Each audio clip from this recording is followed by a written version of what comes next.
Deputy CM ఎక్కడ AP ఆయన ఏమంటా అంటే నక్సలైట్లుగా మారాలనుకున్నాడు ఆయన. తెలంగాణలో పోటీ చేసే ఆసక్తి లేదు. నన్ను హైదరాబాద్కు రావద్దన్నోళ్ళు రాహుల్ చెప్పండి. జనసేన అధినేత పవన్ కళ్యాణ్ అట. ఆయన నక్సలైట్గా ఎందుకు మారాలనుకునే వార్త ప్రయత్నం చేద్దాం. వాస్తవానికి ఆయన నక్సలైట్గా మారాలని అనుకున్నప్పుడు వాళ్ళ బ్రదర్ చిరంజీవి గారే వద్దురా నాయన ఆ జోలికి వెళ్ళకరా, ప్రజాస్వామ్యంలో వచ్చి కొట్లాడరా అని ఆయన కొన్ని హితబోధలు చెప్తే ఆయన తన పద్ధతి మార్చుకున్నాడట. నక్సలైట్ మారాలనుకున్నప్పుడు పద్ధతి మార్చుకొని ఎన్నో పేజీ 8వ పేజా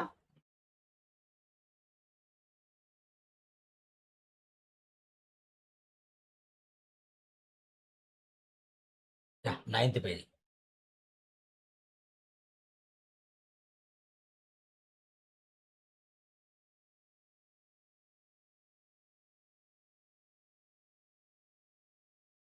ఇదిగోండి, నక్సలైట్ కావాలనుకున్నా, టీనేజ్లో అసమానతలను చూసి చలించిపోయా, హైదరాబాద్ ఎవరి జాగిరి కాదు, జనసేన అధినేత పవన్ కళ్యాణ్ వ్యాఖ్యలు.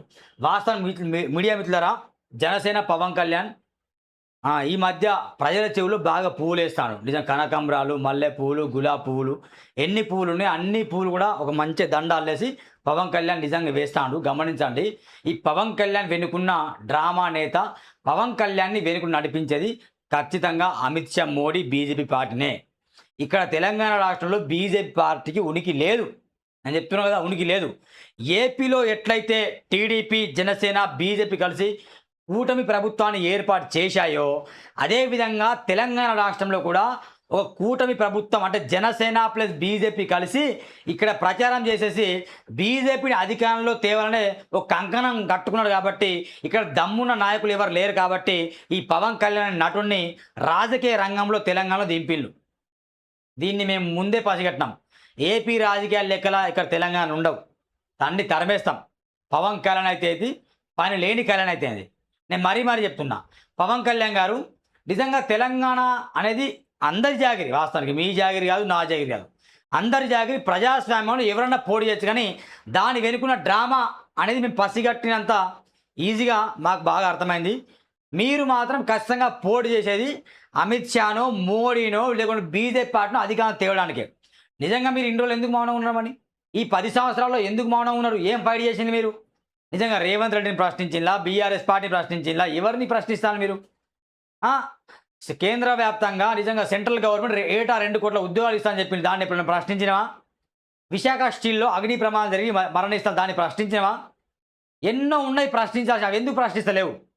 అంటే శుద్ధపూస డిప్యూటీ సీఎమేను నేను మాట్లాడుతున్నా బరాబర్. నువ్వు శుద్ధపూస డిప్యూటీ సీఎం ఏమనంటే ఎర్ర అని ఇట్లా ఊగుతావు. ఎట్లా వస్తా పోటీ చేస్తాం, మీ అయ్య జాగిరి కాదు, మా అయ్య జాగిరి కాదని ఇట్లా నిజంగా ఏదో మన దయ్యం ఉంటుంది కదా, దయ్యాలు పడితే ఇట్లా అట్లా ఊగుతావు తప్ప వాస్తవానికి ఏం లేదు. మీరు పసలేదు పవన్ కళ్యాణ్. జనసేన నిజంగా భజన సేన దేనికి? బీజేపీ పార్టీకి. అందుకే దయచేసి పార్టీ పేరు జనసేన పక్కన బాని పెడితే బాగుంటుంది, భజన సేన అని. ఎందుకు? బీజేపీకి భజనే కదా.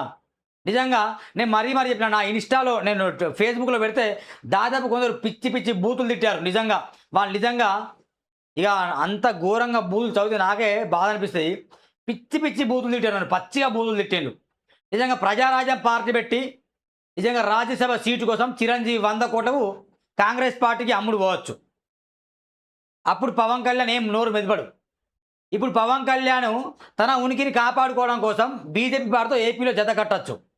ఇప్పుడు పవన్ కళ్యాణ్ మేము ప్రశ్నించద్దు, పవన్ కళ్యాణ్ ప్రశ్నిస్తే శత్రువులాట. ఏం పీకనిక అలాంటి మాటలు మీరు మాట్లాడేది తమాషాలా? దయచేసి జనసేన కార్యకర్తలు, లీడర్లు, నాయకులు మీరు ఆలోచన చేయండి. ఇక్కడ బీజేపీ ఒక రాష్ట్రాన్ని ఏల్దామని చూస్తుంది. అన్ని రాష్ట్రాలని బీజేపీ మెల్లమెల్ల కైవసం చేసుకుంది. ఏపీలో బీజేపీ మద్దతు ఇవ్వకపోతే టీడీపీ వచ్చేది కాదు, అక్కడ బీజేపీ మద్దతు టీడీపీ వచ్చింది. ఇక్కడ తెలంగాణలో కూడా టీడీపీ రావాలంటే తెలంగాణలో కూడా బీజేపీ రావాలంటే ఏం చేయాలి? ఇగో ఇతని రంగంలో దించాలి. ఇతని రంగంలో దించకపోతే బండి సంజయ్ ఇజ్జత్ పోయింది.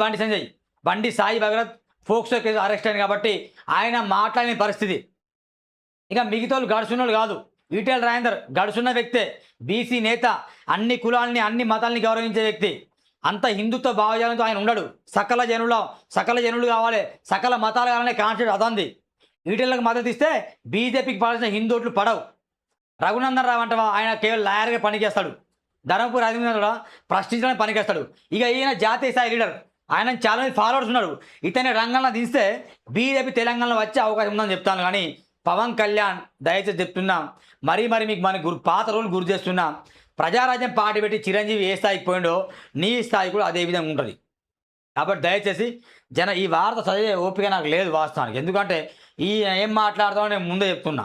తెలంగాణ మేము పోటీ చేస్తాం, రాహుల్ గాంధీకి చెప్పండి, మమ్మల్ని ఇట్లా విమర్శ చేయదని చెప్పండి. ఎందుకంటే పొన్నం ప్రభాకర్, రేవంత్ రెడ్డి, ఉత్తమ్ కుమార్ రెడ్డి, కోమటిరెడ్డి రాజగోపాల్ రెడ్డి, వెంకటరెడ్డి వీళ్ళందరూ పవన్ కళ్యాణ్ని అయ్యే జాగ్రత్తని విమర్శ చేశారు. కాబట్టి దయచేసి మీరందరూ వెళ్ళి రాహుల్ గాంధీ చెప్పండి, నేను నిజంగా పోటీ చేసే ఆలోచన లేదు, కానీ నాకు తిక్కలేస్తే పోటీ చేస్తా అంటాను నేను. ఇది పవన్ కళ్యాణ్ స్టోరీ మిత్రులారా. ఏదేమైనా పవన్ కళ్యాణ్ మీరు పోటీ చేయాలి. ఇక్కడ ప్రజల్ని చిత్తు ఓడగొట్టాలని నేను కోరుకుంటా. దయచేసి నీ పార్టీ పేరు మార్చుకొని భజన సేనని పెట్టుకొని పోటీ చేస్తే కొన్ని ఓట్లన్నా మీకు వస్తే నేను విజ్ఞప్తి చేస్తున్నా.